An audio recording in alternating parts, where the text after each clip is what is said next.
মণ্ডলমশাই night shift শুরু হলেই তখনই আমার সেই সপ্তাহটা জুড়েই একই অবস্থা হয়ে যায়। যেমন সারাদিন সে কখন কি খাবে, আর তার উপর তো একদম ধোয়া ওঠা গরম গরম খাবার খায়। তো সেই সমস্ত নিয়ে ভীষণ ওয়ারিড থাকি, মানে কখন বানাবো, কি বানাবো, কতটুকু বানাবো, খাওয়া দাওয়া, থালা বাসন ধোয়া, এগুলো করতে করতে ও মা তার পরের টাইমে আবার সেই হয় মেন মিল, না হলে স্ন্যাক্সের এইভাবে টাইম এসে যায়।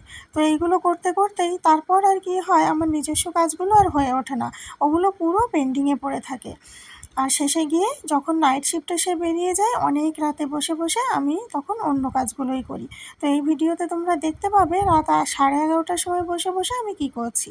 গুড ইভিনিং বন্ধুরা, কেমন আছো তোমরা সবাই? আশা করছি সবাই খুব ভালো আছো, আর প্রত্যেকটা মানুষ যাতে ভালো থাকে আমি ভগবানের কাছে সবসময় সেই প্রার্থনাই করি।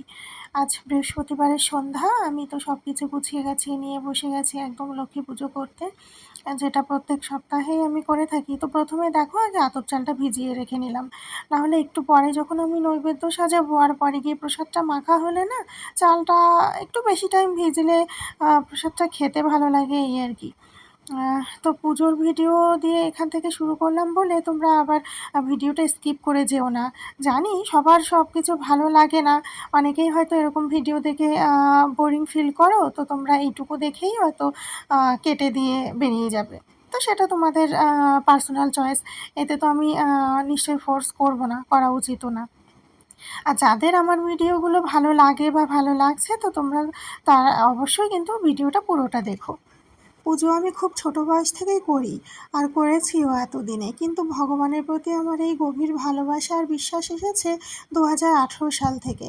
তাও কিছু মানুষের অনুপ্রেরণায়, যাদেরকে আমি চোখের সামনে থেকে সবসময় ভগবানের প্রতি এত শ্রদ্ধা আর ভক্তি করতে দেখেছি। কিন্তু দুঃখের কথা কি জানো তো, এই যে আমি কারোর থেকে শিখে বা অনুপ্রেরণায় যে এই কাজটা করি বা করে থাকি, কিন্তু আমার এই কাজটা করাতেই অনেক মানুষ মেনে নিতে পারে না। এত হাসি মজা কটাক্ষ করে, সেটা সামনে পিছনে ফোনে মেসেজে কমেন্টে, প্রচুর জায়গায়। এমন একটা দিন নেই যে আমি এটা নিয়ে কিছু শুনিনি বা শুনি না। কিন্তু দুঃখ এটাই লাগে যে তারা তো করে না, আর কেউ করলে সেটাকে মেনে নিতেও পারে না।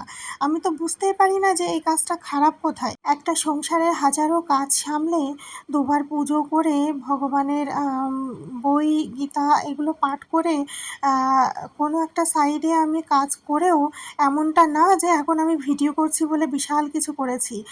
তোমরা অনেকেই জানো না, আমি কিন্তু বিয়ের আগে থেকেও খুব বিজি শিডিউলের মধ্যে থাকতাম, কারণ তখনও আমার পার্সোনাল কিছু কাজ ছিল। আর এখানে বিয়ের পরে আসার পরেও কিন্তু আমি কখনো বসে থাকিনি, থেমে থাকিনি।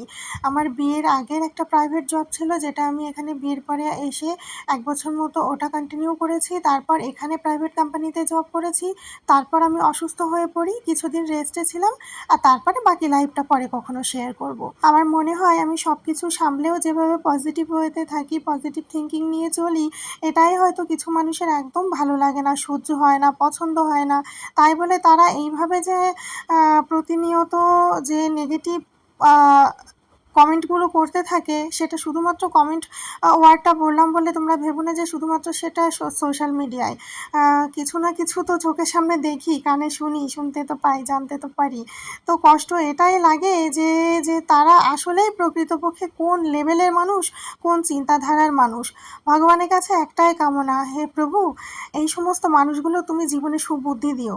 তাদের ক্ষতি করো না, খারাপ করো না, কিন্তু তাদের সুবুদ্ধির অনেক প্রয়োজন আছে। জানি আমারই কিছু পরিচিত মানুষ আবার এই ভিডিওটায় দেখে আমার কথাগুলো শুনে বিশাল সমালোচনায় বসবে। তো তোমরা সমালোচনায় বসো আর যাই কিছু আলোচনা করে ফেলো, আমার দেখার, শোনার বা জানার কোনো প্রয়োজন নেই।